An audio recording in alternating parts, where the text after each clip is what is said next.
ډیری والدین په کورونو کې کم عمره ماشومان په ځيرک موبایلونو غلي یا آراموي او د ساتیرۍ ښه وسیله ورته جوړه کړي.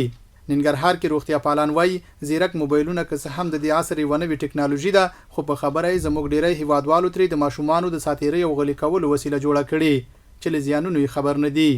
ماشوم ته باید سلام وکړي، ماشوم ته باید الله وکړي، ماشوم ته باید دغسې اداره کوي نظافت ورته مراعات کړي چې لکه سړی ځان پاک وساتي یا که نه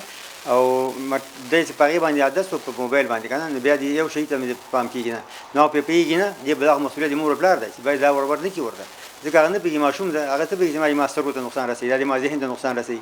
دا د ما دین ته نقصان رسوي معاشرې نه مې لرې کوي نو دا خو ډېر ضروري خبره ده چې مور پلار په دې کې مسؤل دي او د دې ذمهوار دي چې باید ماشوم خپل د موبایل نه په دې وختونو کې لږ تر څو پورې چې 15 کلن شوی نه لرې ترې وساتي. د جلال آباد ښار یو اوسیدونکی چې په خپله یې هم سترګې د موبایل زیات استعمال خرابې کړي وایي نږدې هره کورنۍ په دې ستونزه اخته ده چې کوچنیان یې بیا له بېلابېلو ناروغیو کړېږي. موبایلونه خو مشرانو ته ډېر زیان رسوي، ماشوم خو لا پرېږده ځکه د ماشوم سترګې ډېرې نازکې دي، قلب یې ډېر نازک دی،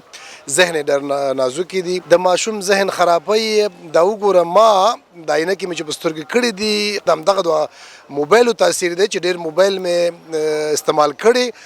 خط نشم لیدلی ټول د موبایلونو تاثیر دی. والدینو ته زما هیله ورزو ده چې ماشومان ته د موبایل نه ورکوي حتی تر 18 کلنۍ پورې ځوانانو ته د موبایل نه اخلي دوی باید درس او تعلیم ته متوجه شي. موبایل پلورونکي بیا وایي دوی ته د اسلامي امارت له لوري یوه لایحه هم ورکړل شوې چې په کوچنیو ماشومانو به ځيرک موبایلونه نه پلوري خو په خبره یې ستونزه په لویانو کې ده. زموږ معاشره کې زیاتره د کوچنیان موبایلونه استعمالوي ځکه چې والدینو ځان ته نه خلاصوي او هغې ته موبایلونه ورکوي وردا ښه نه دی او موږ د والدینو څخه دا تقاضا لرو چې ماشومانو ته د موبایلونه نه ورکوي ځکه چې د سترګو دید خرابوي او نور مشکلات ذهني مشکلات هم ورته پیدا کوي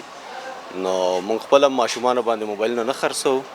ځکه چې موبایلونه ورته مشکل جوړوي. که وکتل شي د ځيرک موبایلونو زیات استعمالونکو ماشومانو او ځوانانو کې مشرانو ته احترام کول کم، ټولنیزې اړیکې پیکا او تر ډیره هغه اعمال ترسره کوي چې په موبایلونو کې لیدلي وي.